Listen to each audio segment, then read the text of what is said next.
Hi, Taylor. Welcome to our second ever episode of Thought of You. Hi, I'm so excited.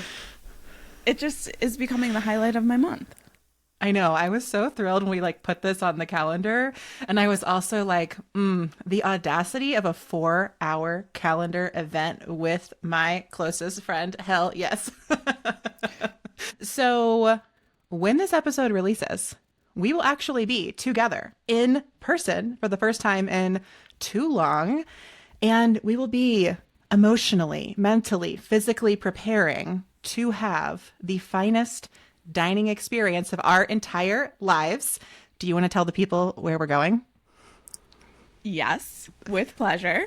We're going to Alinea. If you are not aware, it is a Michelin star restaurant in Chicago. It's kind of iconic. Neither of us have been. I'm so excited. I'm also nervous. I also am realizing I don't know what I'm going to wear. So good thing I have a week to figure that out. I just had the same thought. I was like, I gotta go buy something. What am I gonna wear to the most expensive meal of my entire life? Something lovely and probably thrifted now that I'm thinking about it. But I can't wait. I remember really, I think, learning about Alinea through the Chef's Table episode with the lead chef there.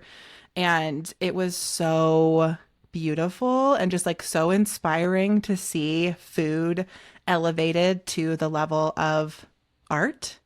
And I think that culinary arts are an art. I'm a big believer in the art of food and our sensory experiences with food. And I love good food. And my spouse JJ and I, food is one of our shared core values as a couple, honestly. And I lived in Chicago for almost a decade. You've lived there for most of your life, and neither one of us has ever been to this restaurant, probably because it costs, $500 a person to eat there. So it is not an inexpensive experience. This is fine dining. We're putting a lot of dollar signs in fine there. But I also think it's really special that we're doing this together, and that the reason we get to do this is because we ran a business together for multiple years. And it's kind of with the profits from that business, or the rest of the profit of that business, that we are treating ourselves to this experience. It's lovely in so many ways because I just think of how for you and your spouse, like you said, food is a value. It's also been kind of underlying a lot of, since you've moved, when you come in town, we get a nice meal, and sometimes multiple. We get a snack and then another meal. And so to get to culminate this business, to kind of have closure on this business that we started together through this, what I already know is going to be an incredible dining experience, and to do it with you is just super exciting. And also I think there's a lot to be said about, even both of us are in long-term partnered monogamous relationships, but to still do fancy stuff with your friends. It doesn't all have to be a romantic dinner with your partner. It can also be a romantic dinner with, well, I guess you're my partner of another kind. With your business partner. No, I completely agree. I was thinking we need to normalize fine dining with friends. It does not have to be this romantic dating or marriage or whatever endeavor. It can be something you do with people you love for any reason and at any time. And, of course, this is an expensive experience, but it's one that I intend to treasure and then will consider probably a highlight of my life, quite honestly. I'm really, really looking forward to this and so thrilled to be sharing it with you. So listeners, as you're tuning in, we are consuming the best food of our lives, or are about to do so, or have just done so. And thanks for listening to us gush over that, I guess. Anyway, let's go ahead and move into our first segment, which opens every episode of Thought of You, which is our first thought, best thought section. So this is a phrase that I learned from some creative brainstorming sessions that I've been a part of. I also learned that it is a common phrase in the world of chess. My partner JJ is a chess teacher and works full time for the US Chess Federation. and informed me after our last episode that first thought, best thought is often something that they will tell their chess students to be like, if you have a first thought here, it's like it's your intuition speaking to you. Like, what do you think you should do? How can we let our intuition come forward? And then, yes, maybe you sit with that. Maybe you like have a few more thoughts. But if you don't quite know what to do, first thought, best thought every time. So I really loved that sort of framing of it as an intuitive hit. And we open each of these episodes with our intuitive hit, first thought, best thought. So, Taylor, what is your first thought, best thought this month? I love this framing too because I got in my head about it and was like, is this going to be cool enough? Is this going to be valuable enough? And then I was like, no, screw it. This is my first thought, best thought, truly, which is just to do the things that you know are good for you. The reason that this is coming to mind is we are recording this towards the end of January, and January, I'm not the first person to have this thought. It has felt so, so long. And in some parts of my life, it's because I'm doing things that I love with people that I love. Yeah. Unfortunately, a lot of that is because we have elected someone. Why did I say we? That just, my body rejected that. I did not elect that man. Nope. The other half of the country elected that man. And it has just felt like an assault to my nervous system every time I'm going online trying to read the news.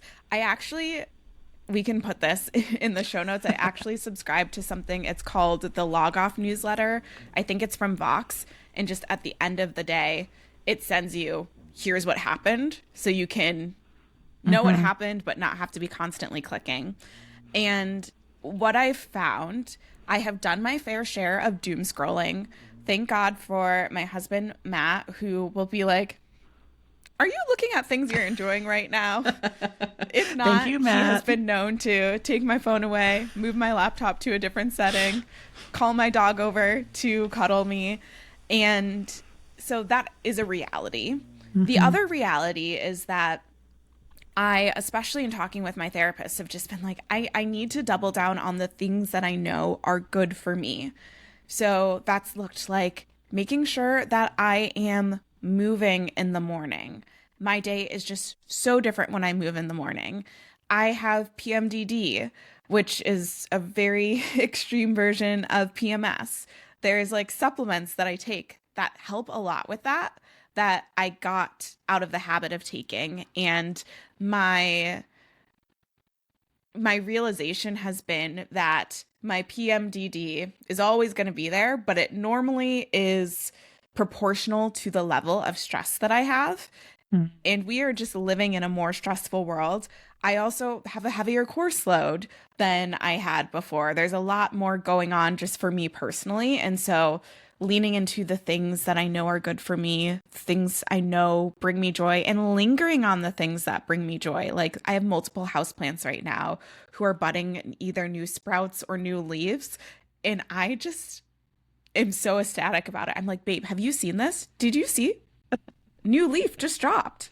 So that's my first thought, best thought is just do the things that you know are good for you, because this all is going to happen.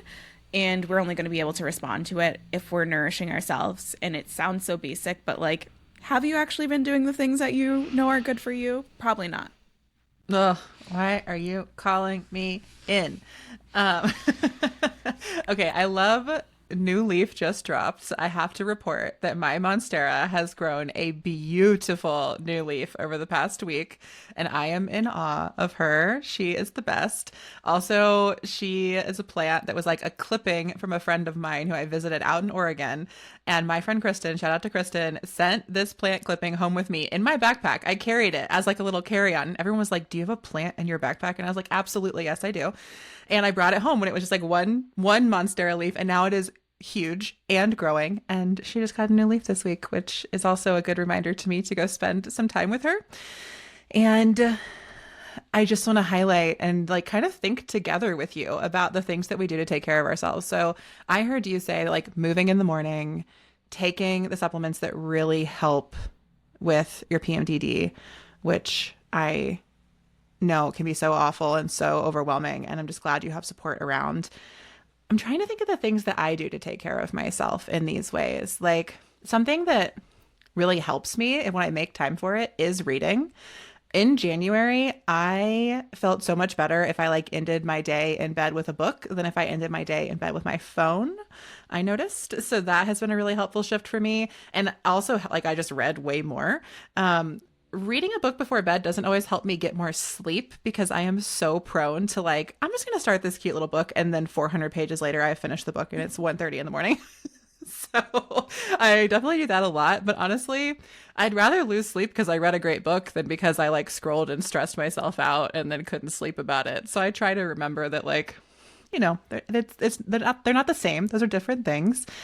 But what are some other things you do or like other friends of yours do to take care of ourselves in these ways? Because I'm a little bit like coming up blank when I'm like, am I taking care of myself? I don't even know. Yikes. I'm also doing the artist way right now. I was influenced by a lot of things, but most recently Dochi, because she famously documented her journey through the artist way about 4 years ago, and then now she's everywhere. And I decided, might be a good thing to do. My therapist was also like, think that would be really good for you. So with doing the artist way, there's a practice of doing morning pages, writing in the morning, which has also meant that I'm not like going to my laptop to take a quick peek at email. I have other things to do before that. Another core element of the artist way is going on these artist dates. So like last weekend, I took myself to the Art Institute and I'm a member and I don't really take advantage of being able to go early before the rest of the museum opens to the public. So like going to an exhibit before the masses are there and then walking over to a hotel that I really love and doing some work for my PhD in this cozy library-esque space. So it doesn't have to be going to a museum, but like doing something that nourishes your creative spirit. I've also been finding myself just returning to things that I have enjoyed since I was a kid. Like we have a keyboard between meetings. I will go and sometimes just play a song. Right now it's on Beauty and the Beast. So I'll like plunk out Beauty and the Beast. I'm still remembering how to play piano, so it's a little rough. Sorry to my downstairs neighbors. And then I used to be so into photography. So I'm like getting my photography equipment out again. So that could be a good prompt of like, what did I used to enjoy that I haven't made space for in this current season of my life? And how could I make even the tiniest bit of space for it? Yeah. I love this as a prompt for us so much. You are the queen of the prompts, I have to say, like in every aspect of life. You are always so good at sort of excavating an experience and being like, here is a nice little question to take away for yourself. I appreciate that so much. And yeah, I really like these sort of also, I feel like two areas of doing the things we need to do for ourselves. Like, what are the basics that your body needs to just like keep your nervous system working and regulated? And I'm realizing as we say this, for me, that's something like water. Like I feel better if I just, drink a couple of glasses or bottles of water throughout the day, or otherwise I realize at like 5 p.m. that I've had nothing but coffee all day. And I'm like, I wonder why my head hurts. I wonder why I'm stressed out. So, the body basics, embodiment basics. And then also I love what you just brought in around like, how can we tend to our creative spirits? And I think that's just so important when the world feels so oppressive, when we are literally being stripped of rights and things are scary, like to remind ourselves that we are creative beings, that we can imagine otherwise, and that we can actually even bring those worlds to life in our art and through our creative practices. It just feels really beautiful to me to center in that as well. So shout out to Julia Cameron always. Thank you for the Artist's Way. I mean, really, like, talk about a book that has impacted the whole world for the better forever. Definitely one of them. And I'm really grateful that you shared that with us. And I love this first thought, best thought. All of this also relates very much to my first thought, best thought for the month, which is essentially like, I wrote a book. So I am working on a book. The working title is Your Attention is Sacred, Except on Social Media. And I have been talking about writing this book for a while, and I had this slightly like, I'm going to be honest, like bonkers plan. I was like, I am going to get a hotel room. I'm going to check into this nice hotel where I live for 4 days, and I'm going to write the whole book in like 4 days. I was like, I believe it. I can see it. I'm going to do it. And I did it. But even on the other side of that, I'm like, I can't believe that actually happened. Like, to be clear, this is a short book. So I wrote 15,000 words over the course of the week when we're recording this. We're recording this on a Friday. I wrote 15,000 words this week. But those words are the culmination of a podcast I've been making for 3 years. And as I wrote, what I realized was like work I've been doing for over a decade before that. Because as I was writing the book, I was like, oh, this is the same argument I made in my dissertation with like a totally different set of resources and primary sources. Like I wrote a dissertation about German idealist philosophy and contemporary feminist thought, and I made this sort of argument. Now I'm writing a book about the attention economy and different types of ecology and different things that I'm pulling in and using sort of the example of social media to make this argument in a totally different way.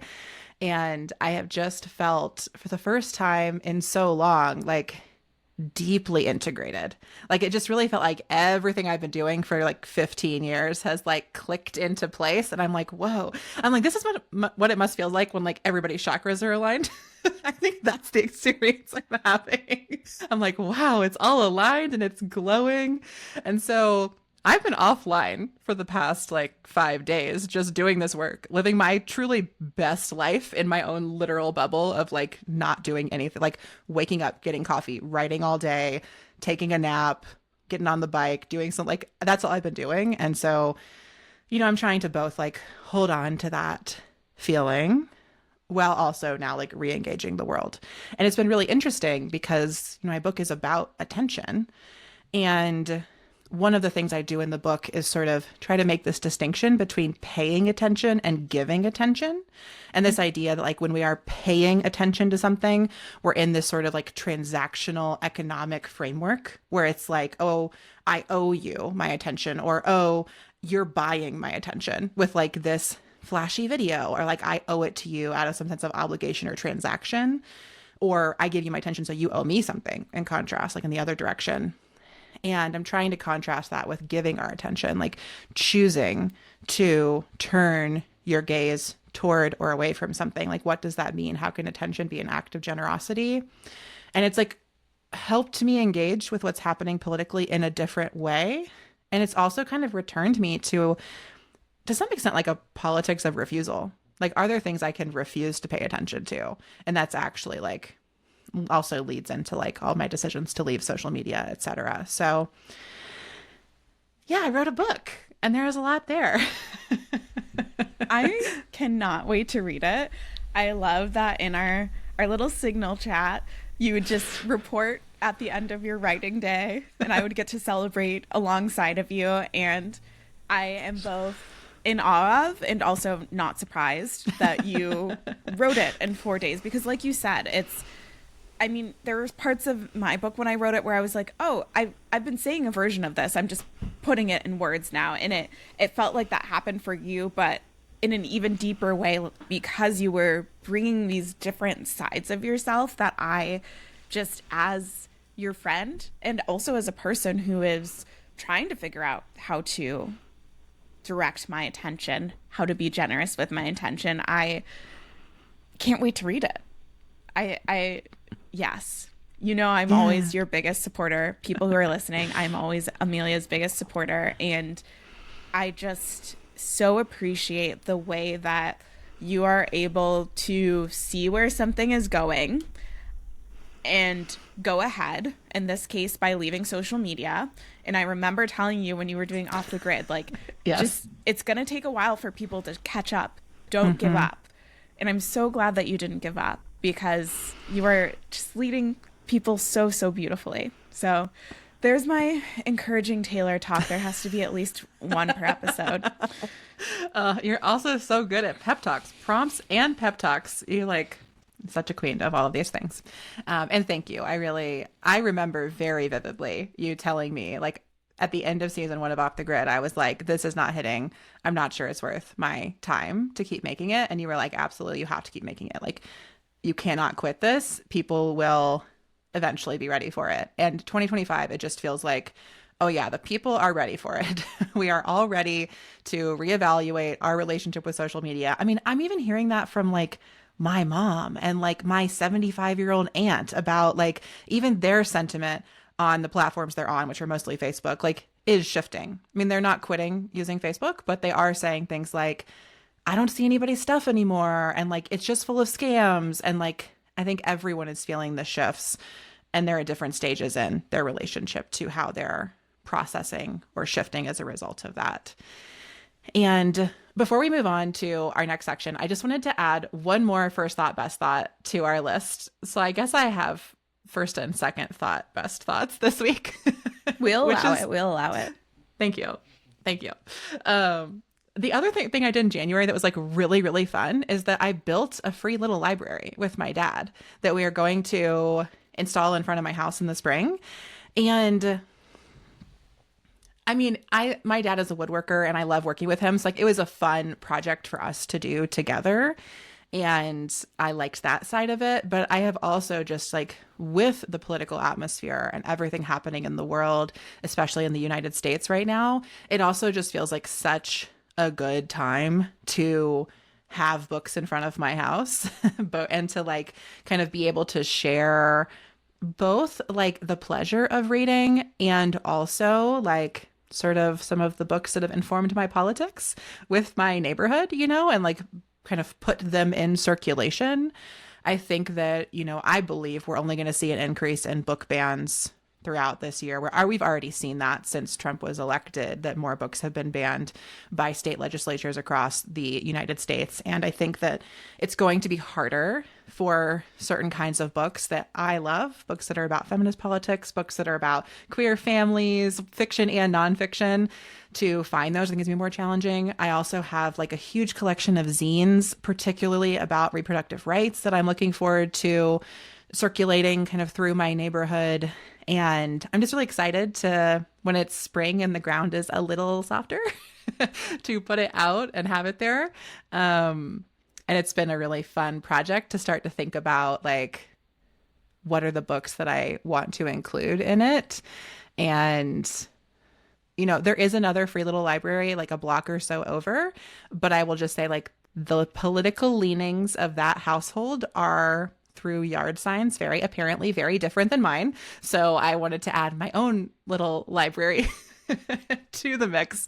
And I'm just really looking forward to this. And it feels like something like creative and tangible that I could do this month when like so much else feels out of my control.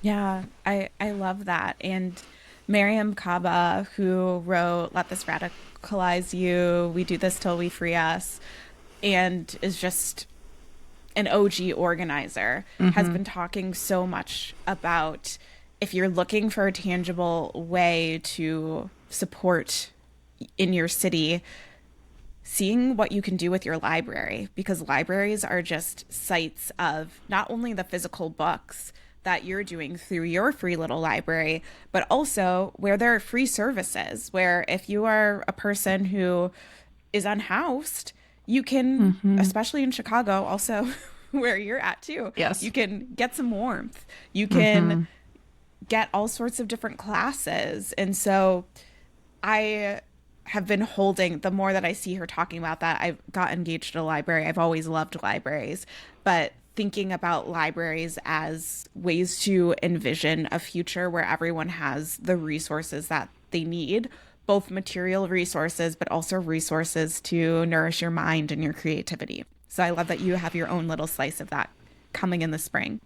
Yeah. Oh, I mean, I love libraries too. I go to my local library every week. It's this like tiny little library. It's the same library my dad went to when he was growing up, because I moved to live close to my grandmother's house where he lived. And, you know, and quite honestly, like when I go there, there are a few people who are always there and they spend their entire day there. And it's obvious that like the library is a space that they need to stay warm and safe and healthy throughout each day. And I'm so glad it exists, and so happy to bring a little bit of the book pieces of that to my front yard. Okay, let's go to our next section, shall we? So we didn't do this in our last episode because it was our first ever episode, but we have added a new little segment here that we're basically just calling like the circle back segment. So in these episodes, we do our first thought, best thought, and we have sort of the topics that we've picked out for each week. But between those, we wanted to add a little bit of time where we circle back to the things we talked about before and how they're like still surfacing or have shifted in the month or months since we talked about them. So today we're going to talk about two things we talked about in January. I'm going to share an update on Spotify, and Taylor's going to share an update on how she's using AI. And I have to say, these have been like much bigger cultural conversations over the past month than I thought they would be when we first talked about them. Would you agree with that, Taylor? Yeah, definitely. You texted me right before we recorded. Oh, someone else is talking about Spotify. I've seen that conversation multiple times. And then AI, I mean, we just had this DeepSeek from China, and now all the VC bros are scared. And there's I don't want to make light of it because there's a lot to consider with AI, but also it is really funny to see people be like, oh, wait, you guys are going to steal our things that we were working on? How does it feel? How does it feel? Anyway, I'm so curious about your Spotify. I've been talking with my partner, Matt, about should we move from Spotify, not, and just kind of thinking about how we feel about it in our households. And it's a little bit different because he's like partly in the Apple ecosystem and partly not. And so it's been a long conversation over here, but you've got an update. So maybe this will inform some of the conversations we're having.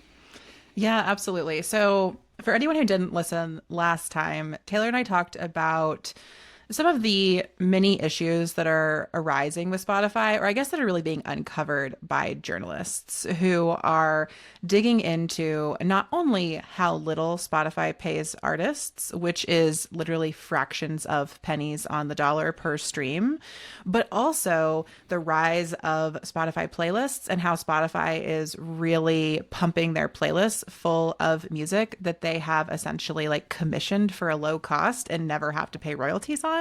So that a lot of us are listening essentially to like ghost artists that don't really exist. Like it's essentially like we've listened to like corporate commissioned elevator music for a lot of our time if you're listening to a lot of Spotify playlists. So Liz Pelly wrote an article and now a book walking through all of this. And after Taylor and I talked about it, or as we talked about it, I shared that I had decided to stop listening to music on Spotify in 2025.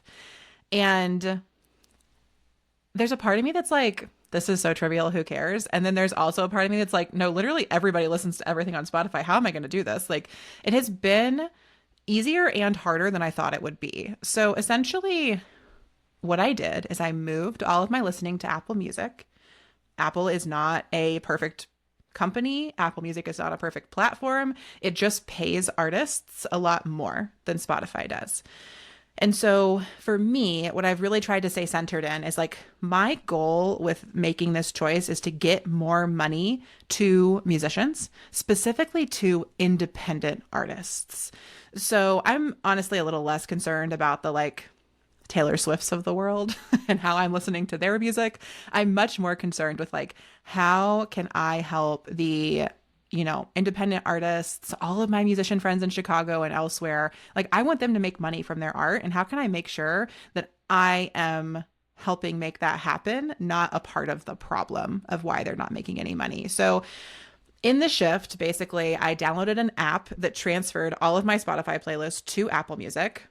That was an interesting experience because I have spent years curating Spotify playlists and putting them into these like meticulously organized folders.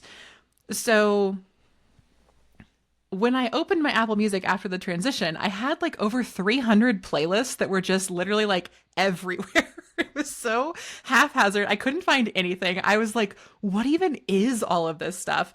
Which at first was very overwhelming and I hated it. And then I just decided to treat it as like a scavenger hunt, like a treasure hunt that I made for myself. I started listening to playlists I made in 2017, like playlists I made years ago, full of music I never listened to anymore. And that was like a fun sort of rediscovery, even self-discovery process. Like I took this literal sort of musical trip down memory lane with myself.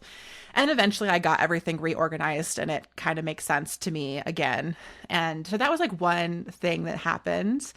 I think though, another thing that's happened I've noticed is I am listening to music less. Like I am spending fewer hours listening to music each month, or I spent less time listening to music in January than I would have in the previous months because it does feel more like something I have to actively choose to do rather than something I'm just like popping open, pressing play, and then it's going for 8 hours. I think that Spotify used to really be a strong, like, just background music playing forever in my life. And now if I open Apple Music, I'm like having to intentionally be like, where do I want to begin? What do I want to listen to right now? And like seek something out and press play on it. Now, Apple Music does have the same functionality. So when I finish an album or a playlist, it keeps playing things. What's interesting is like, I have noticed that the things it plays, like they actually sort of pique my attention more. Like in a certain way, they're more disruptive. They don't feel like background music because I am more often pulling it up to be like, what is this song? Or like I like it more. The recommendations feel a little more random and a little more interesting as a result. And I find myself just being like, what is this? Or no, I really don't like that. Like, let me change it. Which I think actually makes me a more active and therefore better music listener, in my personal opinion. And that's been like an interesting shift to notice as well. And then the third thing I wanted to say about what has shifted this month actually has nothing to do with Apple Music, which is just that I bought 4 albums on Bandcamp from friends and friends of friends who are releasing or have released or are releasing music this season. And it just felt so easy to be like, this is now a priority for me. Like getting my money to independent artists is a priority.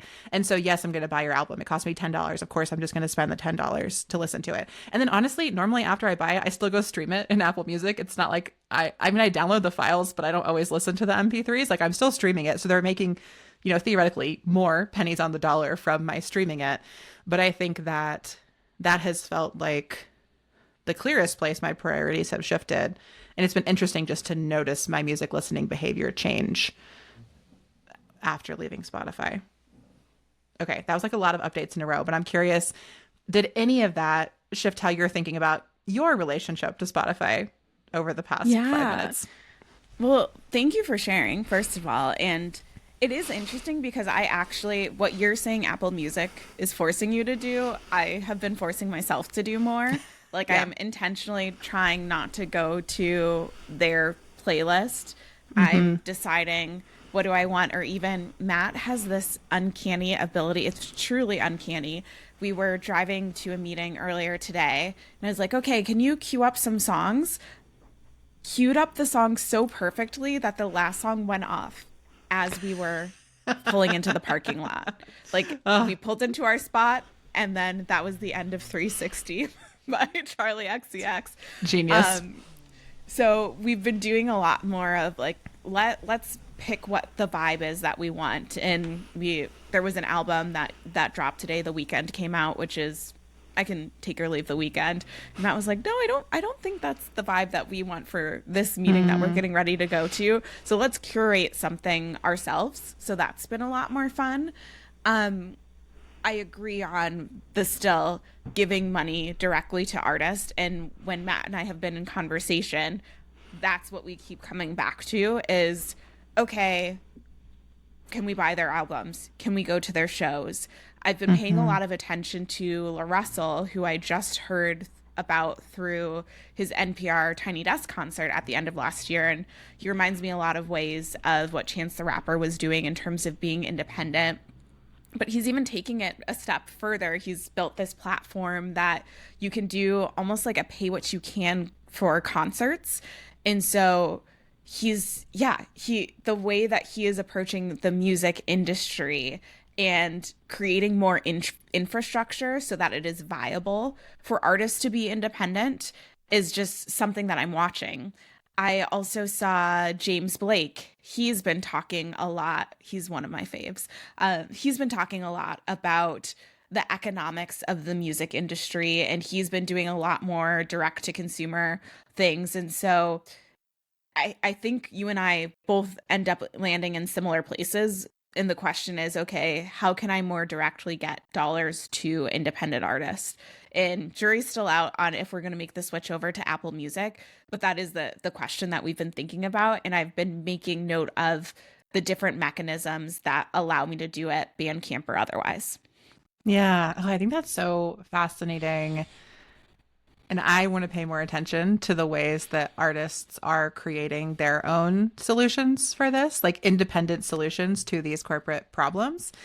And I loved kind of how you and Matt are thinking through this as well. Something I feel like I haven't said yet that is worth saying is like the streaming platform that pays artists the best, as far as I know, is still Tidal. And I don't know anyone who is primarily listening to their music on Tidal, but it's probably worth it for me to at least download the app and see what it's like. I feel like, my decision to move to Apple Music came out of the fact that the rest of my life is so embedded in the Apple ecosystem. And so it all transfers very easily. And now that I am paying for an Apple Music account, like all of the music that I have purchased and do upload the MP3s or whatnot, like it goes to all of my devices instead of just one. So like there is a convenience factor I'm taking from that. But I want to challenge myself to still consider like my cat who has arrived. Wilco would like everyone to know that she is here. Hi, Wilco. Welcome. Named after a band. So she's like, this is a part of my conversation. Wilco the cat, Wilco the band.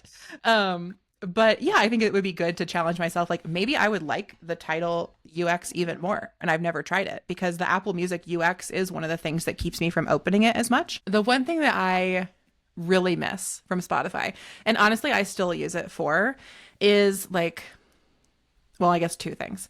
Spotify has so many more community created playlists and they're so easy to find. So I find that, you can avoid all of these Spotify curated playlists that are being pumped with these ghost artists and algorithms. And you can still listen to playlists made by real people there. And I do miss that. Like Apple has that to some extent, but it's not as well integrated. It's not as easily searchable. The other thing I really miss, like the specific thing I really miss, is that I love watching a movie or a TV show and then opening up Spotify and searching for somebody out there has made a playlist of all the songs on it. And I find a lot of my music actually by watching shows and movies. And I'll hear a song and be like, oh, I love that. What is that? And I will always try to Shazam it, but that doesn't always work. And so I do miss like the ease of pulling that up. But often I will just go search for it and then I will come back to Apple Music and add it to my playlist there after I've found it in Spotify. So I think I said this in the last episode, but I still do have a Spotify account. I have this ancient Spotify account. I shouldn't even say this out loud because I think they're going to take it away from me. I have this Spotify account where I pay $10 a month and I get Spotify Premium and Hulu, both, which is wild. It is so old. It's because I had a Spotify student account back in like 2012. And then have just kept being cheap in this way. But I still have a paid Spotify account because it's inexpensive and because it's also a business expense for me because of all the podcasting functionality on Spotify. And I need to be listening and checking my client shows there to make sure things are going correctly or the ads are present or not present where they're supposed to be. But so because of that, I still have like access to everything on the app. I'm just actively not using it so I can send my money to independent artists. And I think that's actually been like the most helpful thing for me is being really clear, like, why am I doing this? Like, why am I making this change? Like, what do I want out of this? Because I think in the past, I've just tried to be like, I'll leave Spotify, but there's like nothing I'm actually going toward or like choosing otherwise.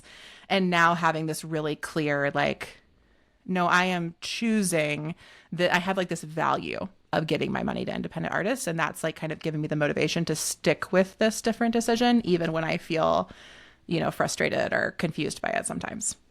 Yeah, there's so much wisdom in that moving towards something rather than just away. Hey, Democrats, maybe you should take that advice. Because that's a whole other conversation. But yeah, being for something rather than just against something. And yeah, it's interesting. So it sounds like in some ways, the AI algorithms for Apple are doing better in recommending things for you than perhaps Spotify is. And that kind of leads me into where I wanted to give people an update with the AI stuff. Yeah. So, how has your AI use shifted over the past month? Because we also talked about generative AI and ways we are and aren't using it in our last episode. So, I'm curious what new ways you're using AI in 2025. Yeah. So, and I was going back and forth on if I even wanted to give an update because in some ways it has changed, in some ways it hasn't changed. One thing that shifted is I just decided to try Claude. I had had access to Claude before because I was considering if there were ways I wanted to incorporate AI into the Inner Workout app and ultimately decided not to. But I had felt through our conversation and through other things, talking about the environmental impacts, etc., that like I'm really going to try not to use a lot of generative AI was my initial thought. Then I ended up I don't even know what made me explore Claude.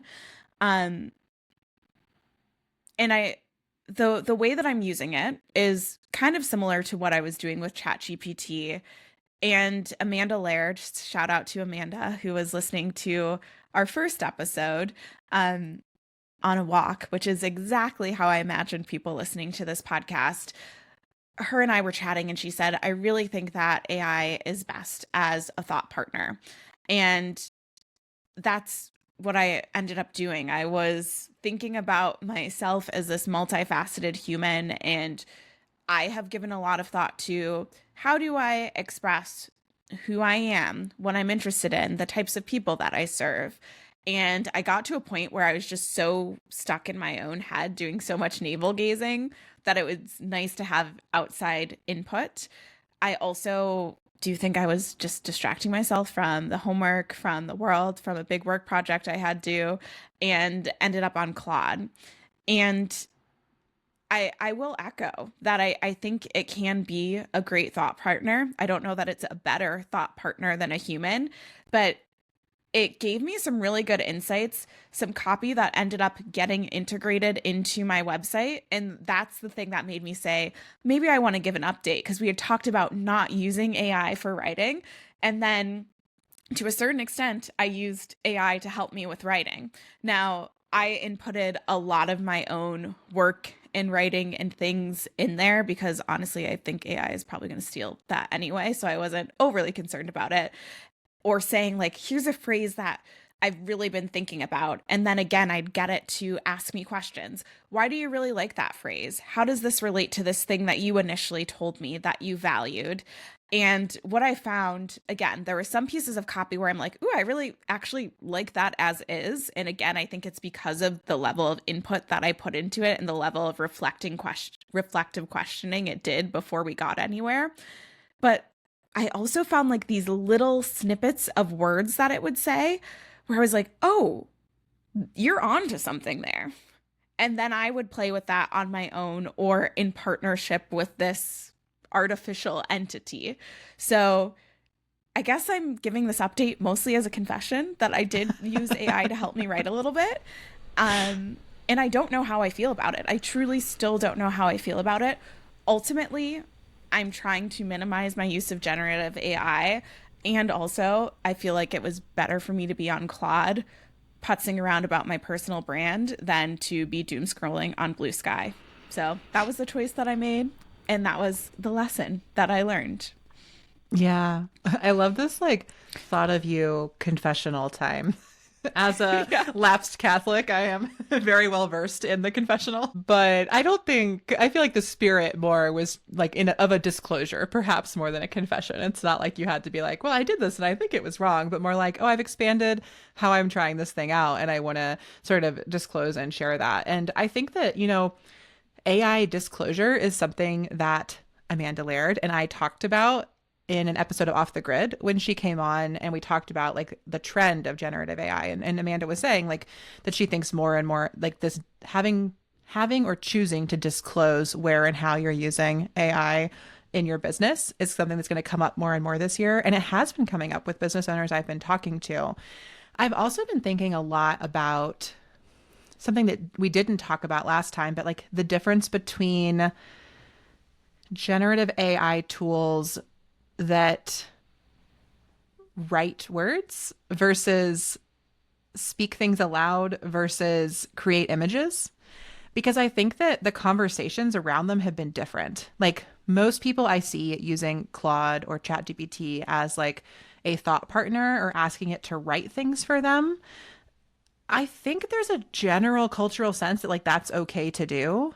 But in the like visual arts community, I'm seeing much stronger. Like this has stolen from us. You cannot like we will not accept this. Like much like and even like in the Hollywood writers strikes, like we're like in these sort of the world of film and TV, they're saying like absolutely not. And so I've just been intrigued to notice that. And I had an interesting sort of experience, like a very tiny little experience where with this myself where I wrote an email newsletter to my list about kind of a joke I've been saying. Actually, it was the email I sent to my list to share the first episode of Thought of You. I talked about how I started calling myself like 5 podcasts in a trench coat, which is based off of like a meme that's like, is this just 5 raccoons in a trench coat or like 5 anythings in a trench coat? And I was like, I think at this stage of my career, I'm just 5 podcasts in a trench coat because I have 5 active podcasts right now. And when I sent this email out, I was like, LOL, wouldn't it be funny if I had a picture of 5 podcasts in a trench coat? And so I hopped into Canva and I asked Canva's generative AI to come up with an image of 5 podcasts in a trench coat, which like just resulted in the weirdest, funniest things and eventually gave me an image of 7 people wearing trench coats with headphones on. And I was like, okay, I don't, anyway, I just thought it was funny. So I put it as like a PS in my newsletter. I was like, LOL, I tried this out. And like, here's what it gave me. I don't know why 7 instead of 5, whatever. But somebody replied and they were like, is this something you're doing often? I'm not so sure how I feel about somebody using like, it wasn't really about me, but they made it more general, but it was sort of questioning why I thought it was okay to have this AI generated image in my newsletter and how I kind of came to that conclusion. And my reaction was like, oh, I actually didn't even think about it. Like I didn't, to me, it was like a lighthearted kind of joke of a thing. It wasn't like I made a decision to commission an image or have AI make an image. It was more like I wanted to see what AI would think this was. And I still feel good about that. Like that feels totally in alignment with who I am and how I operate in the world. But it did kind of give me this little flag that was like, oh, I want to think about how I navigate and be more intentional when I might be using AI generated imagery or not. I'm curious if you've had any experience with AI generated images specifically, or like how you're thinking about that, Taylor. Yeah, I have played around with it a little bit. So I have a body of work called Inner Workout. And I was like, I don't know if I fully want to be the face of it anymore.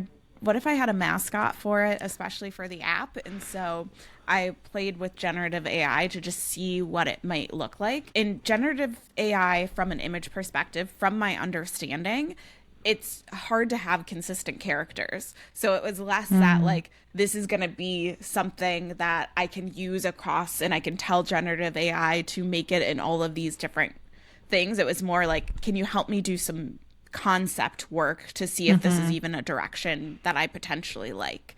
My husband is a designer, and I know there's been a lot of conversations about it, again, from the visual space. And I know Adobe's Firefly, I don't even fully know the technical terminology, but essentially like the well that they dipped from in order to train their AI intentionally did not use artist's work, did not use copyrighted work. So that's one of the things that they've been touting. Mm-hmm. especially because so many of their customer base are people who are using their technology to Yeah. create their own work. They wanted to make sure that there was that separation. So that's kind of how I've seen the conversation come up. It's not something that I really, outside of that brainstorming situation, if I want a photo, I'm going to go to a place that has stock photos or take a photo myself. Mm-hmm. Um, and I like it that way. I like having humans draw things in the same way that, for the most part, I like having humans write things. And yeah, I wonder too, just thinking the difference between the experience of writing and designing. And even if AI has written something, and most of the people who I know who are using it to help in thought partnership or even to do some first draft writing stuff, you end up editing it and you turn Mm-hmm. it into something that feels more like you. There is a kind of editing process in design where you're going back and you're saying, not this, not that. Um, but it is different. And so I wonder if they're feeling like we might be completely cut out of this process of creative work in a way that for people working with words, less creative writers, but maybe more people who are using copywriting to sell a product, you still, at the end of the day, want a human to think through, does this sound human? Does this relate to my customer, etc.? And again, this may just be because I'm not a designer. Maybe there's a little bit less space for that in the visual world.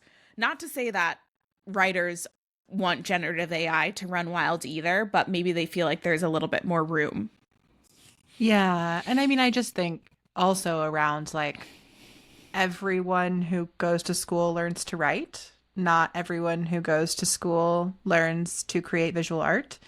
And I think that there's this interesting and super complicated way that these skills are like valued and devalued against each other, right? Like far fewer people can make beautiful visual art than can just like write an email, right? Most people working in the United States today can probably write an email.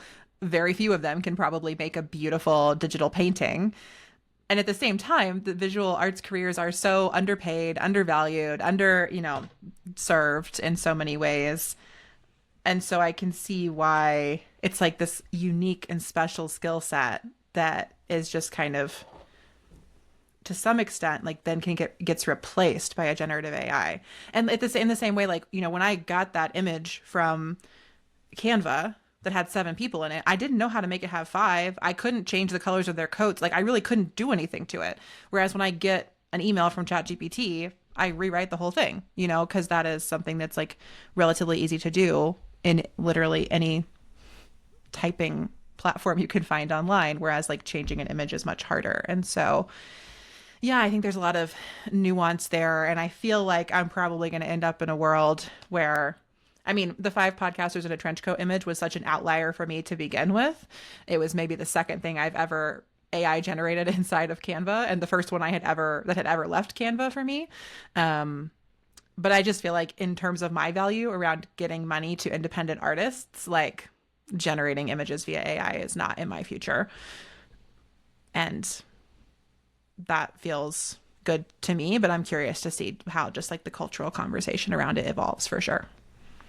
And if I can just, as a person who loves to share resources, Yeah. if anyone watching or listening is like, okay, but I don't have like a ton of money to commission people. There are so many marketplaces where you can get like Creative Market. I might drop a couple more into our show notes where you can get things that are stock. Some of them are even editable on Canva or in other software where it's still an independent artist created this thing that is available to you. And so you don't have to necessarily get a custom commission in order to still support independent artists. And that's something I love. Creative Market. Like that tends to be my first place to go is, okay, I don't feel like I can afford to have someone fully customize this for me. Let me see what's available on Creative Market. And I feel so good knowing that there is a real human who designed this thing that is getting money because I'm giving it to them. Yeah, I love that recommendation. And just this reminder that it's not like all or nothing. It's not like you have $10,000 to get someone to sketch a mascot for you, or you have $0 and you have to use AI. I mean, I think that's so much of all of the work I do is like this reminder that like just because something is conveniently available and free doesn't mean we have to use it. And that like we can work together to find other creative, accessible, affordable solutions to these like creative needs and problems. And whether that is, you know, going to Creative Market instead of generating an image with the Canva AI, or it is buying an album on Bandcamp in addition to streaming it on Spotify, right? Like there are just so many ways we can mix and remix these tools and strategies. It's like such a tool of colonial thinking and white supremacy to like believe that there is only one option. And it has to be the option that is extractive and makes the most profits for the owner of that tool. Ugh, capitalism. Anyway, okay, I'm getting off my soapbox. And I think we're ready to transition into our two topics of the day. How do you feel about that? I'm ready. Let's do it. Is Wilco ready? I think Wilco is finally leaving us. Maybe she's going somewhere. Okay, so we have two topics that we want to dive into today. The cliff notes on those are, is it a personality profile or a cosmic destiny? And are we all lonely, or is that just a lie? So we're going to kick things off with personality profile versus cosmic destiny. And in this section, we're going to talk about all of these like systems for understanding yourself, whether that be astrology or Myers-Briggs or human design or Enneagram or Matrix of Destiny or Strengths Finders. Taylor and I are both huge fans of these sorts of personality systems. Some of them are very, frankly, like corporate oriented, and some of them are very spiritually oriented. And so we want to talk a little bit about that. And we want to do that, actually, like kick that conversation off with a discussion about growth mindset. So Taylor, I'm going to hand it to you so you can share with the listeners why you dropped this in our group chat this month and like kind of what brought you into this topic. Yeah, well, you mentioned it. We both love personality assessments, and the way I've come to describe them is when I am relating with a personality assessment, a meaning making system, a sense making system, when I'm at my best, I'm viewing it as a conversation starter. And it's like, this is giving me some information. Based on the information I gave it, what do I want to do with it? That's not always what happens in practice, though. Mm-hmm. So I'm taking this class right now on leading and learning. And in one of the first modules, we were talking all about growth mindset. Growth mindset is a concept I'm pretty familiar with. I've incorporated in different trainings that I've given. And for anyone who's not aware of what growth mindset is, it was discovered by Carol Dweck. And the research was originally with children. And the idea was that when you have a growth mindset, you believe that you have the ability to learn and grow and change. And when you have this growth mindset, you are going to perform better because you believe that you can grow. Mm-hmm. Versus the people who have fixed mindsets where you think, I am good at this thing or not. I am good at math or I am not. I am good at marketing or I am not. And you get stuck and you get discouraged when you're in this fixed mindset. In my class, we actually got introduced to this whole spectrum of mindsets. Ooh. So it's not just growth or fixed, which is very binary, yes, but the spaces in between. And we'll link to that in our show notes. And for the class, we had to do this reflection on when we felt like we were most frequently in a fixed mindset. And I had to sit with that for a moment because I tend to be a person who believes I can figure things out. Like, I am a non-technical person who somehow figured out how to launch a mobile app. We could just do the rest of the episode where I'm like, oh yeah, I figured out how to do that thing. Sometimes I actually did it. Sometimes I would just reverse engineer and be like, if I wanted to do that, here's how I could do it. So to think about when I have a fixed mindset, that took me a moment. And what I ended up writing about was my relationship to these frameworks, these personality frameworks. And I said in health, I tend to view them as conversation starters. But when I'm not relating to them from a healthy place, they get me into this fixed mindset where I think I am this way, so I should or should not do this thing because this person who got a download from the divine, or this person who did a research study and then started selling it to corporations, said this is how I am. And since I knew, Amelia, that you were my fellow personality junkie, I thought that it would be interesting to talk about our relationships to these frameworks and how they can help us, but how they also might get us into these fixed mindsets. Yeah. Well, first of all, let me say I love any situation where a binary becomes a spectrum. Let's just be honest. It's always my favorite. I'm like, yes, there is no either or, as we were just saying. That is a problematic way of thinking. That is a cognitive distortion. We can always find more options, both and, or a spectrum between them. And I think that this is just a really interesting way of thinking about personality assessments, and definitely resonates with my own experience of them, because I am a big fan of all of these assessments, the more secular and the more spiritual ones. And at times it feels like they are teaching me something I never knew about myself. Like it feels like I am growing because I'm learning something new, and it's like reframing my worldview in a way that takes me new, exciting places. And then other times it feels like I can't do something because it's not what my natal chart says I would be good at. And that feels like that fixed mindset coming in. So I'm curious. I think that before we get into like some examples of how this has worked for us, we should just talk about our favorite personality assessments and what they tell us about ourselves, so that like clue the listeners in a little bit. Like, should we share our big three? In astrology. So in astrology, your big three is like your sun sign, your moon sign, your rising sign. If you don't know anything about astrology, these signs are based on a natal chart that is pulled at the moment that you are born, where the planets are at that point in time. So my big three, my sun, moon, and rising, are Aries sun, Gemini moon, Capricorn rising.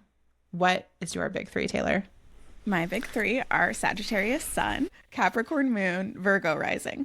Okay. And what would you say your big three tells you about yourself? Or says you like should be like? Yeah. So I used to not identify with my Sagittarius sun at all, because Sagittarius is very often seen as very extroverted, life of the party, which I definitely can turn that on. But also someone who likes to travel and explore and learn, which I resonate with a lot. My Virgo rising is having a lot of structure, or can create structure, can get a little bit anal about certain things, which is funny because I both do and do not relate to that. Like I can, if I care about something. My mom just calls, my dad and I both have this, but we're very selective. Like if we think there's a way for it to be done, then it should be done that way. But if we don't care about it, then we don't care about it. Looking at how messy my desk is, it's like, you might not know I'm a Virgo rising right now. And then the Cap moon is, yeah, this steadiness, this workhorseness, this like, the words grit, perseverance. I just see it as like someone who's carrying a heavy load and is gonna get shit done. Yeah, I think this all tracks. What about you? So my Aries sun is definitely my like willfulness and my like initiatory energy. I can always start a new thing. I have a ton of just excitement about beginnings. I think my Aries sun is also a little bit of my like desire to be like sparkly and center of attention sometimes. Then my Gemini moon is just like my chattiness. Like when I was a kid, I used to go around the house and I'd gather every adult in the house and I'd make them come to the living room, and I would sit on the couch and I would say to them, these are my exact words my parents say to me all the time. They're like, you would sit down and you would say, let's chat. And I just wanted to chat with people. That's definitely my Gemini moon. I'm just a loquacious little Gemini in that area of my life. And then my Capricorn rising, I think, is just my like workhorse capability And that's the part of me that can actually take all of the beautiful Aries projects I initiate and finish them. Like I can see them out because I have this sort of like Capricorn energy and rising in my chart. And it is interesting. I think like I personally feel like all of those are blended very well in my work and my life. But when I've gone deeper into astrology, the houses where those things show up have suggested to me that I would have some problems that I have as yet not encountered in my life, or that have not like been major problems for me. So I feel like I've seen a little bit of both and there for me, like ways astrology takes me forward and ways astrology has maybe like held me back or made me question myself about how I think I am. I feel that sometimes doing those astrological deep dives. And when I'm often doing those deep dives, it's like I want an answer or I'm feeling unsure of myself. And then it exacerbates that piece. I also just like to highlight, I think the Capricorn, because I also have a Capricorn stellium, which just means I have a lot of Capricorn in one house of my chart, is why we collaborate so well together, because I've got like the Sagittarius, oh my gosh, there's a whole world out there, and then the Capricorn that's like, and here's what we want to do in that world. And then same with your Aries and Cap. Yeah, yeah, absolutely. I think I said, actually, I know I said, because I was listening back to our first episode this morning to prepare for recording this one. And in that episode, I said one of the reasons we're such good project friends is because our Capricorn placements love working on a project. We like bring that together. So that definitely feels true. Okay, so that's astrology. What is your Myers-Briggs? I don't even know if I remember mine, but tell us what yours is, Taylor. I think I'm ISFJ. And Myers-Briggs, it's funny, I definitely go through eras of personality assessments. I feel like Myers-Briggs for me was like college and then just out of college. It's not something that's super resonant with me. And I remember I actually had to take it for class in college. And I was just basically like right along the middle for all of them. And it's like, yeah, I'm just a pretty adaptive person. Like I definitely lean more introvert, but and I need that renewal time, but I'm not the most introverted person. So that's what I am. Myers-Briggs is fine. Yeah. Yeah, I think I'm like a EMF T or J. I never remember. And I think, okay, here's a hot take. My first hot take of the episode that is going to come up when we get to our next topic on loneliness as well. I think that the division of every human being into introvert or extrovert as exacerbated by Myers-Briggs is actually a huge problem. And I think that it's not a binary. This is my real issue with Myers-Briggs is it like pretends that everything is a binary because you're one or the other, like you're one letter or the other in the system. I know that on a deeper level there is a spectrum and they say this, but like the way people talk about it, you're this or that. Like you don't get to say I'm like a E/I/ you like it's just one or the other, which always annoys me. But that first like foregrounding of introvert or extrovert, I just think is a huge problem. I think very few people, if any, are purely one or the other, but like we get sort of pushed in a direction. I just don't think that's very helpful. And I think it's good to know where you source your energy from. Like a lot of those lessons are helpful, but just like that harsh label of I am this or I am that, particularly around introvert or extrovert, I just have like a bone to pick with that. I don't like it. Thank you for sharing that. And that also gave me a realization because when I took it originally in college, we literally did it on a Scantron. I could see the spectrum. So it was introduced to me as being on a spectrum versus if you go on one of these websites, you don't even fully see it that way. So I think that informed some of my perspective of like, oh yeah, I lean introvert, but like I think I was 51% or 52%. Yeah, no, and that makes perfect sense. I feel like with these sorts of either or systems, most of us fall like on the standard bell curve of them, right? Like that's the whole, That's how they're literally developed because they're statistical assessments. So it's kind of like, again, why I just don't think it's necessary to be one or the other. I'm much more interested in a sort of more nuanced matrix of these qualities, which perhaps takes me to our next personality assessment that has become your favorite that I still don't really understand. So Taylor, can you tell us like what is the matrix of destiny and what are you and also maybe what am I? Yeah, okay. So the Matrix of Destiny, shout out to Michelle Pelizan of Holisticism. She is one of the first people I think who introduced me to this system, and this is one of the more spiritual frameworks. So Hmm. a woman from Ukraine channeled it. It's 20-ish years old, so it's also among the newer ones that I'm aware of. And it's kind of complicated to show without a visual, but essentially it is this grid that you can draw out yourself. There's also now all of these softwares that will draw it for you. And it's a mix of kind of numerology and then some archetypes related to tarot. So, based on the day that you were born, you don't have to know the time or where you were born or any of that. Based on the day that you were born, you have this set of numbers that are in this matrix, and the different parts of the matrix tell you things about your romantic life, how you might make money, how what gifts you have, and what your purpose might be here on this earth.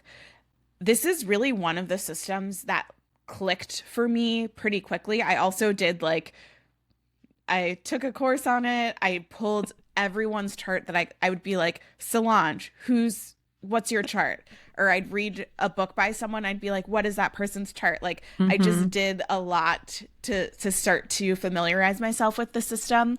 And what I love about it is it's very archetypal. Is that right? I think so. I've heard Archetypical? archetypal and Archetypal? archetypal. It is Archetypal? archetypal. It's not typical. Archetypal. Archetypal. I love that. Anything. I thought it was wrong in one way, but it was no, archetypal.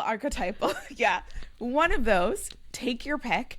Um that's so it's less, and this is also what I liked about the Enneagram too. It's less like this is exactly who you are and how that should manifest. It's like these are some things about you, and you could apply these if you wanted to be a cookbook author or if you wanted to be a CPA.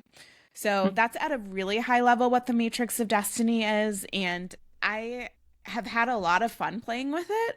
And I'd also say like a good amount of success in leaning into some of the things that my chart indicated. I will also say there's a lot of overlap between what my Matrix of Destiny chart says and what my astrology chart says when I look at my astrology more deeply, but the Matrix of Destiny just makes more sense in my head. I feel like Matrix of Destiny has a lot of numbers. That's a good thing to know about it. If you're number phobic, if you're numerophobic, which is not a real word, just prepare yourself because you're going to see a lot of numbers. I do feel like it has a bit of that sort of astrological feel when you go around the outside of a chart because it does give you a number for like every 6 to 12 months of your life. And that part to me has always felt more predictive than anything else in the Matrix of Destiny charts. But I'm so curious, Taylor, like, what's the number at the center of your chart? Because isn't that like the major one of there are many numbers on this, but like what's your central number? And then I can also share mine. Yes. So, one thing on Yes. the outside, I don't work with that a lot. I don't, it's funny because I don't interpret it as predictive as much as like this is an energy that you might want to tap into for this year. So, that might also just be kind of going back to the growth/fix mindset. I'm like, oh, this is an invitation for me to play with this energy and see what happens. In terms of the number at the center of my chart, it is 12, which is empathy in the Matrix of Destiny framework. If you're looking at it from a tarot perspective, 12 is the hanged person. And it's good to, if you like tarot, you might like Matrix of Destiny, but there's slight differences in how some of the things are interpreted. So it's like I end up going to the tarot. It also is something that helped me understand the tarot more deeply in comparing these two archetypes. So 12 is empathy. It's a lot of my perspective taking. If you're listening to this and you weren't familiar with me before, I am constantly doing perspective taking, and I'm constantly thinking about where someone else is coming from. I have to really, really like or dislike someone to have a strong take. I'm because I'm like, oh, I could kind of see that. I understand where you're coming from, and I may not fully agree, but it's really hard for me to like hate someone, for example, because I get where they're coming from. Yeah, yeah. Um, it's also seeing things differently and a lot of me feeling misunderstood at times. I see this Mm. most in my career where I'm like, I'm doing all of these things that seem so disparate and they're actually connected. And so many people can't see how they're connected. Or other parts of my identities where I have felt misunderstood and sometimes I still feel misunderstood. So there's this double-sided sword of me being able to understand where people are coming from. This happens to me all the time where I can see the exact ways in which people are miscommunicating. I was at a community organizing meeting and I'm like trying to explain how like you all are making an interpretation that actually wasn't fully Yeah. stated. So like let's name all of the things because I can see this Hmm. miscommunication happening, but I don't always feel that same level of being understood. So that's your little trauma dump of what the Matrix of Destiny center number brought up for me. Yeah. Oh my gosh, that like makes me feel like we all just like whichever personality assessment tells us the most about our trauma. Like that's my favorite. So in my Matrix of Destiny chart, my center number is 5. And 5 is the Hierophant. I believe both in tarot. It is in tarot, and I believe it is also that in Matrix of Destiny, is my understanding. And I think part of the reason I don't like resonate with this system as much is like I don't like the 5. The Hierophant is a complicated, challenging archetype in tarot and otherwise. I think that a Hierophant is typically, like historically, it's another word for Pope. So in the imagery and history of those words, they've been closely related. Now, many people think of the Hierophant more as like a leader or a teacher. They've kind of like opened this archetype up to not be so dogmatically religious. I do see the ways that my life has been characterized by its relationship to like capital T tradition. My family is Catholic. I grew up Catholic. I had to have a whole reckoning around like my relationship to that religious dogma. And now that I live very close to my family again, that just keeps coming up over and over and over again in conversations with them and things that are important to them that are no longer important to me, etc. I also spent a lot of time in academia and higher education, continuing on to get my PhD. That's very much like capital T tradition, capital I institutions. So I see ways that the 5 comes up. I mean, I do love to teach and be a teacher, but I also think that like when I research this archetype, like what people will talk about is like 5s love tradition. I will regularly see like 5s are often lawyers or judges or they're in law enforcement. And I am like, barf, a cab, no thank you. Like all of that is so unappealing and feels so bad to hear about myself that I am like absolutely not. I don't even want to engage with Matrix and Destiny because I don't like it. And I think that actually does relate though to this like fixed mindset, growth mindset. I mean, there are ways that I try to like I refuse to let that number tell me that this is something I have to do or that like it is true of me while also being open to the ways that I can on a deeper level look and see like okay, how can I just ask myself if like tradition is playing a role here. I'm curious. I feel like you're like smiling and nodding as I'm talking. So just tell me why I'm a 5 Taylor. I feel like you see it and I don't. No, it's more just that I'm like, okay, you're just wrestling with your relationship to tradition. And like some people who have a prominent 5 are choosing to embrace tradition. But what you did is like you really examined tradition and institutions, and you actually can have a lot to teach about that because of the examination that you did. Like, you could probably teach people more about the way that institutions work to oppress people than the average person because you've given such deep thought to it. So I hear what you're saying. And this actually gets to a larger conversation. I think we tend to have such reductionist views of these frameworks where it's like, okay, 5 is teacher. You should be a teacher. You should love institutions. When it's like, okay, 5 is telling us that we might have that our relationship to institutions might characterize the way that we show up in the world. And what does that open up for you when you don't think it has to mean that you love the institutions? It means that you are in relationship to the institutions. And when I think about that, I think that's so true of you, that this reaction against institutions, initially, like to a certain extent, an embrace of institutions, and then a reaction against it.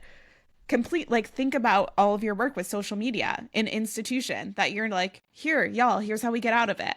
And you're literally teaching people how to get off of it. So I'm like, see a lot of the 5, and I hear you. Yeah, I mean, I feel similarly, and I think that part of the reason I've had to go on this journey is has to do with like how I've been taught to engage with these systems, like you're saying. Like, I mean, I too am a student of Michelle Pelizan, and she talks a lot about like using her matrix of destiny and like her central hermit number as like a path to her success. So I think where I always got stuck is I was like, taking on the notion of the 5 is not the path to my success. Like taking on tradition itself, I guess I'm taking it on in a working against it way. Like I am engaging with it. I see that, but that's sort of often I think we see this advice, and I really also take this from human design. I think if you go from human design into matrix of destiny, human design is very much presented as a sort of way of like, this is how you work with your energy. And if you are working in your design, you will find alignment and success. And then if you go to your matrix of destiny and you're like, oh, if I live this out, I will find success. Like for me, that's just always been like it's been challenging in the way I've seen other people do it. But I do agree with you. Like the defining aspects of my career are the places where I've broken with tradition and broken with institutions and then mapped those paths publicly with and for other people. So like it feels present, just not in the same way I see other people talk about living into their numbers. I feel like I'm living against it a little bit, into it, but against it. Also want to, because your 5 is your center number, right? So your 5 is how other people see you. So people are seeing you as a teacher, which is so true. Since like that is true. Taught grad school classes and you're teaching every day in the work that you do. So I think that's another distinction, is this isn't necessarily who you have to lean into being, but an acknowledgement, oh, a lot of people are going to see me as a teacher, and what is it that you want to be teaching them? Yeah. Thank you for this impromptu Matrix of Destiny therapy session. So we've talked through a few of these systems. We could literally spend the rest of another whole hour talking about my struggles with my Matrix of Destiny numbers and the ways they're working for me and how I could have a more growth mindset in relationship to them. Obviously, I've got a fixed mindset here, but I'm curious for you, Taylor, if there are any other examples you wanted to share about ways that you feel like you either have used a personality assessment to cultivate a growth mindset, or moments when you feel like one has really kind of gotten you stuck in a fixed mindset. The example that comes to mind, you mentioned human design. It was human design for me. So I am a 1-3 generator. All of my things, that's the technical term, is things. Centers. So all of my centers are defined except for my head. And I got really caught up in this idea of being a generator, and generators are supposed to respond. And so like, don't just try and come up with ideas out of thin air, because they may or may not work. And I found that made me feel really kind of powerless, of like, oh, I just have to twiddle my thumbs until someone puts something in front of me that I get to respond to. And what I had forgotten was actually in the system, they talk about this, that you can also be responding to your own excitement. Mm-hmm. And I got really focused on that literal, I have to respond to something external to me. And it was probably like at least 6 months where I just was not having a fun time, because I was trying to do what I was, quote, supposed to do. And it was really antithetical to how I like to operate in the world, which is being a pretty prolific person. So it's funny because it both limited me, but then also when I took a deeper look, it expanded me. And also, I think it's fine to just be like, I choose not to believe this. Like some white guy supposedly got a download from the divine. It's okay if I don't live my life based on it. And I will also just have those reality checks of like, I am choosing to put some stock in this because it feels good to me to have a framework through which to filter my decisions. And at any time, I can say, I don't believe this anymore. Yeah, I think that those like perspective shifts are always important. And you bring up something too that also feels important to me, which is like so few of us actually look at who has created these systems. Like we encounter them as these sort of like fun things people are doing on the internet to tell us about ourselves, but like we don't actually go look at who came up with this, where does it come from? And I think that there are reasons that that's really important to do. Like you can accidentally take on like a totally racist, sexist, transphobic way of looking at yourself if you don't look into the people behind the systems. And I think it's also important to, like you mentioned this with Matrix of Destiny, like just to pay attention to the traditions of the system. Oh, here I go. Tradition. But I'm just thinking like, astrology has millennia of history in multiple traditions, whether you're looking at Western or Vedic or otherwise. Like there are systems that have been around for a very long time. There are traditions that have been passed down. And then there are others that have kind of spun up in the past 20 years. And sometimes they build off of these other traditions, right? Like numerology is another one that has a very long history. And I think that if you're really going to start living your life by a system, like I don't care if you take a quiz on the internet and you like look at it for 20 minutes and then you go on with your life, cool. But like if you're really going to make major life choices based on what one of these personality assessments might be telling you, I think it's just worth a little Google search into like who came up with it and like what their worldview was. Because when you're taking on the system they created, you're also taking on their worldview for sure. Like literally, they're trying to hand you a worldview that tells you about yourself. And, I think something else I've been grappling with that kind of gets to your like point that you were making there is like the question I had put in our notes, like, is it a personality profile or a cosmic destiny? Like, particularly with astrology, it has been sort of by many people very like secularized. And I think that depending on what practitioners you're working with, you will encounter like, oh, this is just like a fun little thing that we say about ourselves versus like, no, this is actually like quantum entanglement of the planets. And we actually like, there's just something else going on. Like it is a cosmic perspective. And depending on the day, some days I'm like, oh, it's so cute that I'm a Gemini moon. And other days I'm like, Venus is touching me today. Like, you know what I mean? I go back and forth on this. I don't have like a set opinion, worldview, belief at this stage, but I also think it's helpful and important to know like that it ties into the like, where is this coming from? And the people who have created and who practice in this system, like what do they believe is really at stake here? And what do they believe it's helping us do? Because also a lot of these systems are not a lot, but like I think particularly Myers-Briggs, we haven't mentioned strength finders yet, but that's a part of it. Like they're designed to help you be a better worker. So, like we have to take that into account. Like, are you using this system to help you be a better worker to like try to fix your relationship? Because that might not be what's going on here. Or you might want to just ask yourself if that's helpful. I really like that perspective and that reminder. And the invitation I'm hearing both of us give is just to decide what you want this. It's actually recalling me to what you said earlier about why are you leaving Spotify? You were leaving Spotify because you want to give more money to independent artists. So like, why am I engaging with this system? What do I want it to help me to do? And is this the best system to help me make this decision or to get to know myself in this aspect of my life?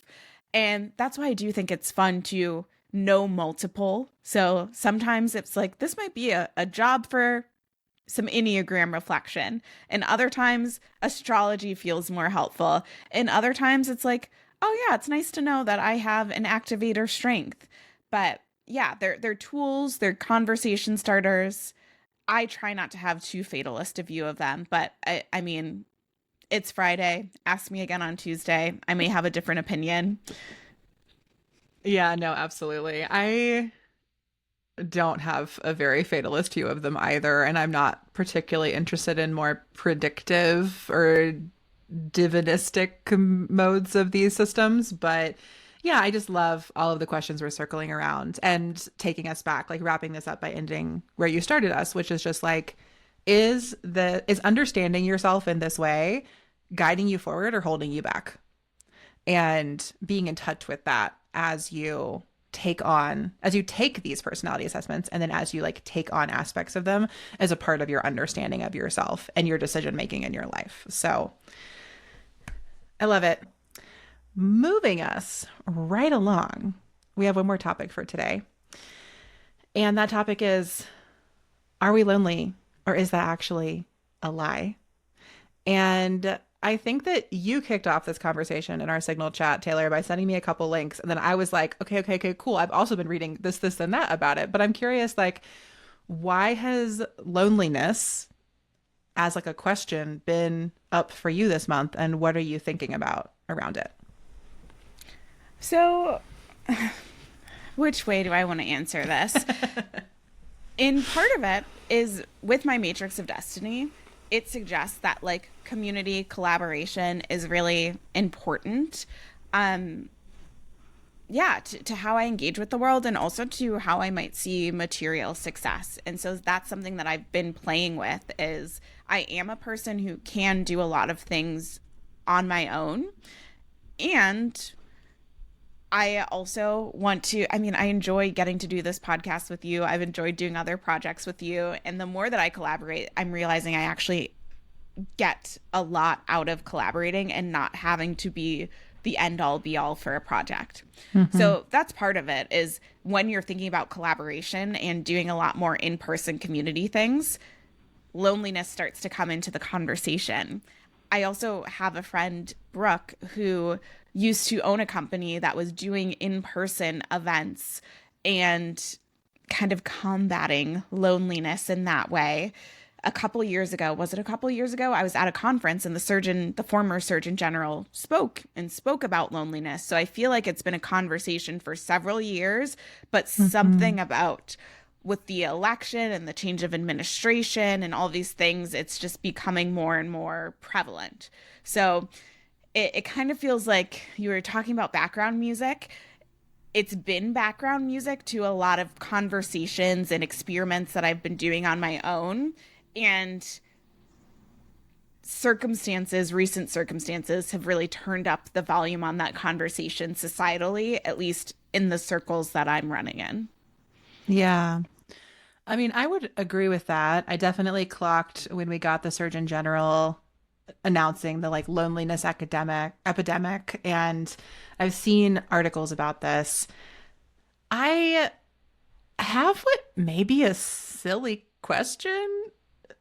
I don't know. Okay. This may just be naive, but like, I don't feel lonely. Do you feel lonely? I definitely have felt lonely. Okay. And a lot of it is self-imposed. Where, I mean, I can think about this as going back to my 12, Matrix of Destiny.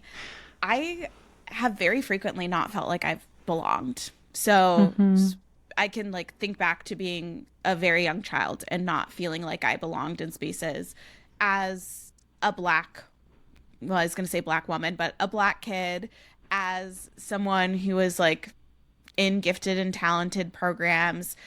For a lot of reasons, I didn't fully feel like I fit. And so loneliness is something I felt familiar with for a long time. I also am someone who really enjoys my own company. So something I've had to interrogate is, am I actually feeling lonely because I feel lonely, or am I feeling lonely because what I grew up watching on TV was that you're supposed to have this huge friend group that you're doing so many things with, and I don't have that. I tend to have quieter one-to-one relationships.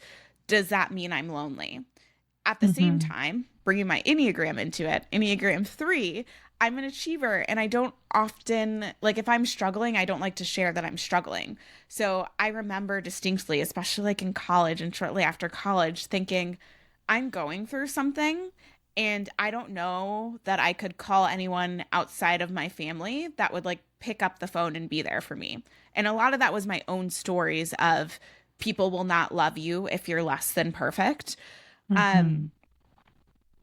All of that to say, I still feel lonely sometimes. And thankfully, I have a husband who's like, you have a lot of friends and a lot of people who would love to hang out with you. Why don't you just text one of them? Mm-hmm. So the loneliness, am I truly lonely, or is it a facade that I have created for myself? Is it a story that I'm telling myself? But I definitely feel lonely. Not all the time, but sometimes. Yeah. Thank you for sharing that. It's helpful for me to hear how you're feeling lonely and how you think that through. Because I think that while I have read these articles like with interest, I haven't been able to like ground the conversation because like in my own life, because I'm not experiencing what everyone else is feeling in this arena. I can in my own ways, like sympathize and relate to like feeling this like not belonging growing up, feeling different, feeling like I didn't fit in.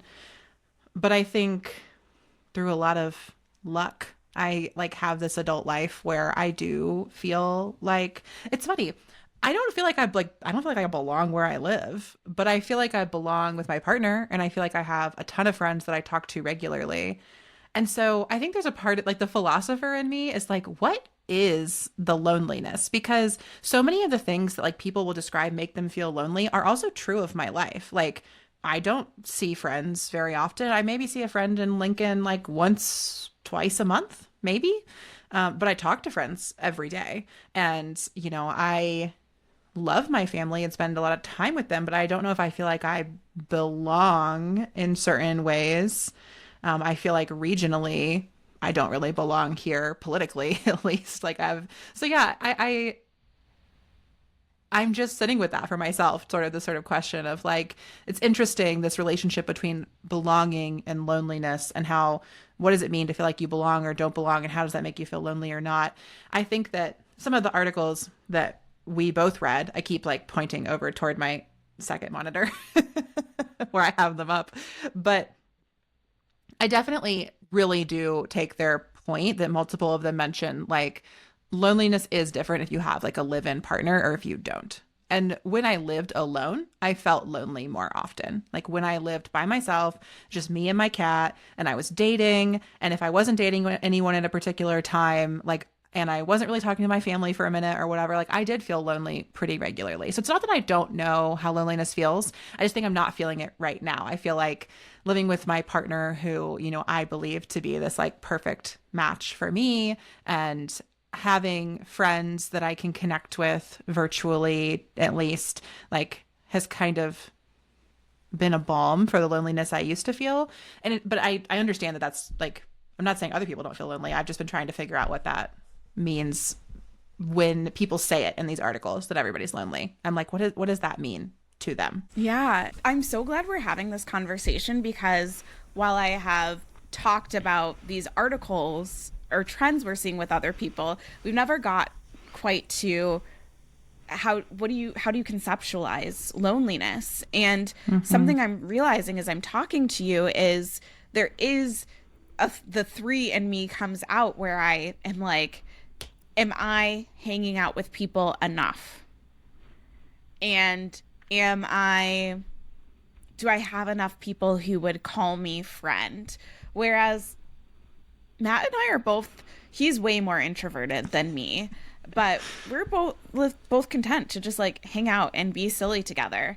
And during the pandemic, when we were living with his family, they thought it was kind of funny because we would both be like alone together, even where we wouldn't necessarily have to talk, but like he's doing a side project on his laptop, I'm doing a side project on my laptop, and we are just content to like every once in a while come over, give each other a kiss, come in and like do a silly dance, and then go back to our own things.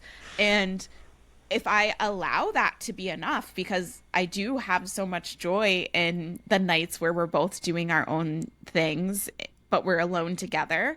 If I allow that to be enough, I'm not necessarily feeling lonely. And to bring social media back into the conversation, less so now, but it still happens when I see someone who's like having a party and they've invited all of these people, or they're out doing this thing with this big group of people. That's when I start to be like, am I alone because I don't know, because I don't Mm. have that right now? Even if I could text however many people, and we probably could create something similar. Yeah, I definitely like this added layer of like loneliness can be something that like we feel when we're shown an image of what we think the opposite of loneliness is, which I guess is like being social, being belonging with a group of people, being, I mean, your examples, you know, like out in the world with a lot of friends, these sorts of things.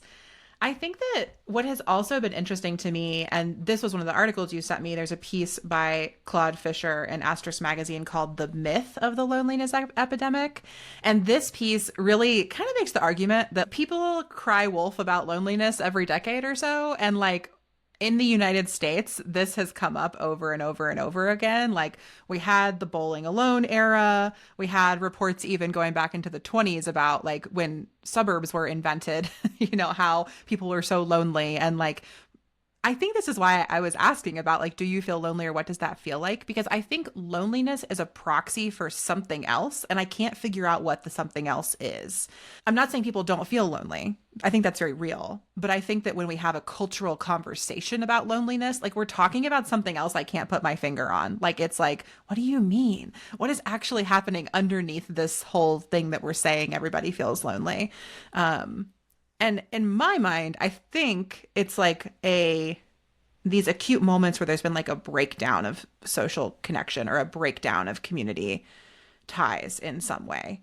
And that makes sense. And like when I think to like the periods when I have felt the loneliness and like what loneliness feels like in my body is like this like heartache. Like it feels a little bit like heartbreak. Like my chest will physically ache when I feel lonely, when I feel like I'm like so alone. I can remember this like viscerally in my body, that feeling of like it's especially when I first moved to Chicago and I didn't know anybody. And I was in grad school and I had class Tuesday, Wednesday, and Thursday. So like I would leave my seminar on Thursday and I sometimes would not talk to another human being or like have a real conversation with someone I wasn't buying something from again until Tuesday afternoon. And I felt so lonely. I mean, we're talking Friday, 4 days in a row where I didn't talk to, where nobody cared about me is how it felt. And that was like it felt like heartbreak. That was how my loneliness felt.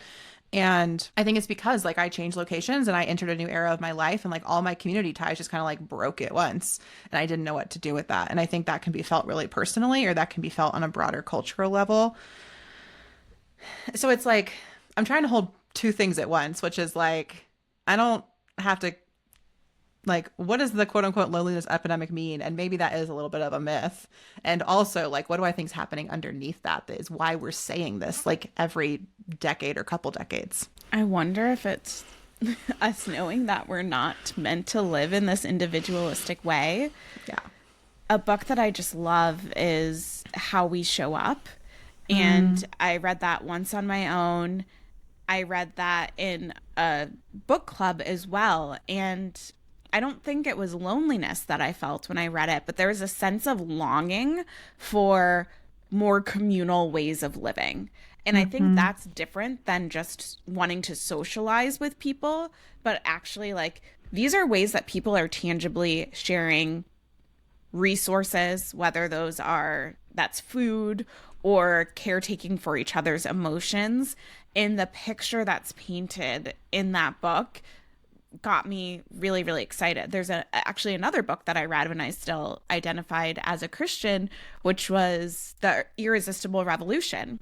And a lot of that was like exploring communal living or, yeah, it's just not normal. And you and I both have homes that we have with just us and our partner. But in most of the world, that actually isn't the case. So I wonder if there's this longing for like, what if we didn't have to be these little nuclear family islands?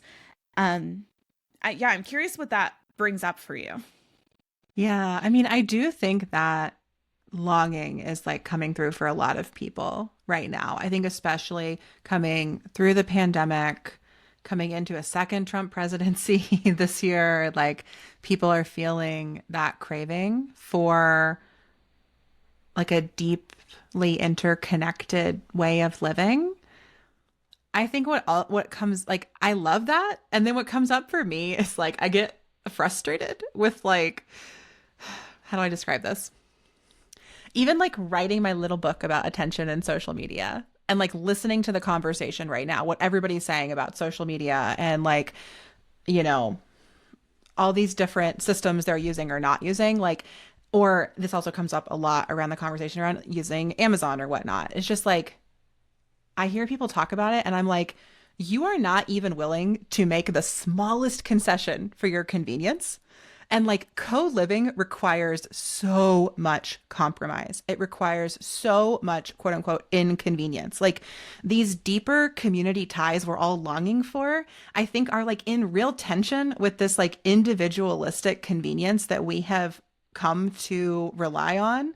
And I just like want people to be more willing to like interrogate that and like start to pick at it and like give up some things and see how it changes their life. Because I just think like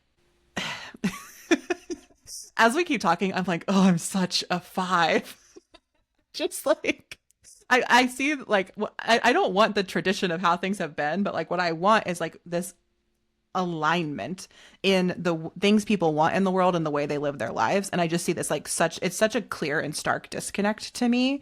And it like drives me a little bonkers. And I get very heated when I talk about it. Obviously, I feel like my face is turning red. So if I recall, it's been a while since I looked at your Matrix of Destiny chart. I think you have a lot of 8 in your chart, which is integrity. Yes. And I think that's actually what's coming through. Yeah. I also noticed that when I like Salvador Dali has a lot of 8s in his charts. I actually see it with a lot of artistic people. There's other numbers that are technically supposed to be like creative arts, but 8 is about like, I see this vision for what things can be and for how I want to be in the world. And I am going to align my life to make it so. And then there's this question of, for you, why can't other people do the same? Why aren't other people doing the same? So I think it's your 5 and 8 in interplay. And I hear you. That's one of the things I love about you is the way that you are able to live your values. And I also have like mixed feelings about it because on one hand, yes, absolutely. You should be able to inconvenience yourself to live out your values. And also, and I'm not saying this is true of you, I don't even think I've told this story about how I like kind of accidentally ended up at this anarchist conference.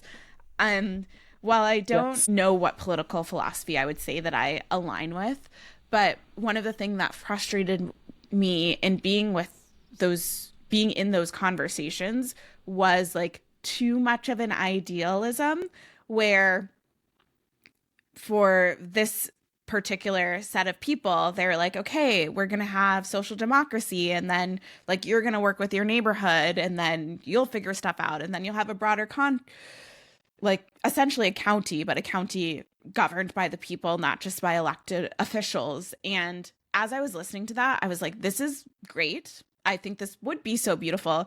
And so many people can't even walk to a ballot box. So how are they going to decide how to fill a pothole? And I think it's kind of a similar thing for you, but from the opposite direction, where you're like, okay, why aren't y'all giving things up? And I don't know. It's like this themes I've actually been looking at in potential dissertation topics, the intention behavior gap, the knowing doing gap. Like there can be such a big gulf between what we say we want and then the action we're willing to take to make that a reality. Yeah, that makes a ton of sense. And I look forward to you figuring it out and solving it for us in your dissertation, because that's what dissertations do. Not even a little bit. No, not to make light of it. I mean, I agree with you. I think that when I was younger, my like frustration or like around these gaps felt different. It's like, I think I was a little more intense about it. Like I felt like, okay, you want this, you have to like change your whole life. And I'm like, at this stage, I've really unlearned a lot of that idealism and perfectionism around it. And I have so much like empathy and like a gentle way of understanding. Like we're all just trying to make it work in the world. I think the thing that really like drives me a little bit nuts, because I am a podcast producer and I make a ton of content, is like, it's one thing with you're like living your life and trying to figure it out. It's another thing when you're like on the mic asking people to listen to you and you're like espousing this like sort of, I want to live this way, but can't really be bothered to do that. And I'm like, okay. And what I've decided for myself, and I love that you bring Salvador Dali into this, is it's just like, I think that, yeah, people with a lot of this like integrity energy, we can really help bring whole new worlds into being. And that's obviously what Dali did, right? Like we can capture the whole vision. And there's also this real belief, like where what really gets me is like, I am so on board with what my people want for their lives. Like I am all in. You tell me you want something and I am all in with you. I bring all of my Aries energy and all of my Capricorn energy. Like we will make it happen. And the people I just like have learned, like I can't typically be very close with, are the ones who are always bringing me this like beautiful vision for the life they want. And then I get all in on that vision. And then I'm like, where are we going? What are we doing? And it's not that I think people have to be doing something all the time. It's not like that, but it's just like, I see it for everyone I love and I want it for them. And if I realize that like they aren't actually in integrity with their vision, then I have to like quietly let myself out because I'm too something about it. I don't know. Probably JJ will listen to this and be like, yup. We'll see what feedback I get from the friends and the fam. I think it's, again, like with all these personality assessments, it's like a strength that I have and a challenge I have to work with, and like how I maneuver through the world. And I don't know what it says about loneliness, but I guess we went a few steps away from that overall. Actually, I think this is a lovely way to end it, is what kind of world do you want to live in? And what are you willing to do to make that world a reality, even if only in a small way? You and I both appreciate Adrienne Marie Brown's work, and I come back to some of the ways she talks about fractals. This small is good, small is all, is something that I think is worth remembering as we go through the next 4 years and beyond. It's actually like in my manifesto, I talk about every interaction being a fractal and what kind of world am I building. And I by no means feel like I am completely in integrity with the things that I say that are the world that I want to create. And also I'm proud of myself for the ways that I am trying to create more alignment, even if it's like just trying to be more active in my local community, because I know that is where I can affect the most change. So yeah, that kind of feels exciting and energizing for me, and something that I want to go into the weekend reflecting on. What other fractals are there that I can create to counteract some of the shitstorm that's out there? Yeah, exactly. Like something that I always come back to through the lens of fractals is like, maybe I can't change the world, but I can change my world.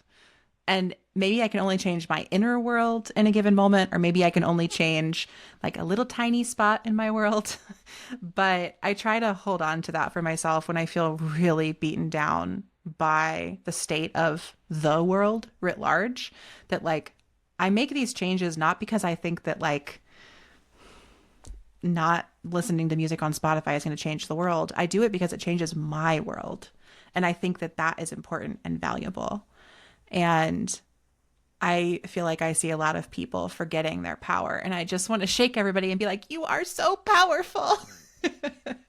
And I love that for all of us, that invitation. And the final thing I wanted to say is like, integrity is the work of a lifetime. Alignment is the work of a lifetime. You don't just like have it one day. You never finish, right? Like, I'm not out here being like, I live fully in integrity with my values. Are you kidding me? There are absolutely people who listen to this podcast to be like, Amelia, I heard you say you want this and you are not doing that.